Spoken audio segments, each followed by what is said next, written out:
নবোদয় বিদ্যালয় থেকে? নবোদয় বিদ্যালয়ে আমি শুক্রবারে মর্নিং করতে আসতাম। শনিবারে মর্নিং করতে আসতাম। শনিবার দিন মর্নিং ডিউটিতে দেখলাম যে 6-7 জন বাচ্চারা নিয়ে এসে, এর মধ্যে 2-3 জন বমি পায়খানা, আর 1-2 জন বমি, আর 1-2 জন জাস্ট জ্বর ভাব, এই ভাব।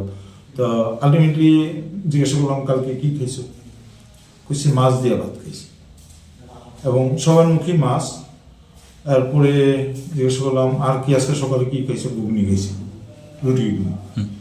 তো রুটি ঘুগনিতে তো আরো হওয়ার কথা না, আর খাওয়ার সাথে সাথে হয় না। সাধারণত যদি কোনো খাওয়ার থেকে হয়ে থাকে মিনিমাম 6 ঘন্টা সময় লাগে। তো রাত্রেবেলা গেছে, সকালবেলা হয়েছে, হ্যাঁ, আর কেউ কেউ আবার রাত্রেবেলা ভোর রাত্রের থেকে শুরু হয়েছে, তার মানে কি 4 থেকে 6 ঘন্টা সময় নিছে। তো আমার কাছে মনে হয়েছে কোনো একটা খাওয়ার থেকে পয়জনিং হয়েছে, তারপরে এই বাচ্চাগুলি অসুস্থ হয়েছে।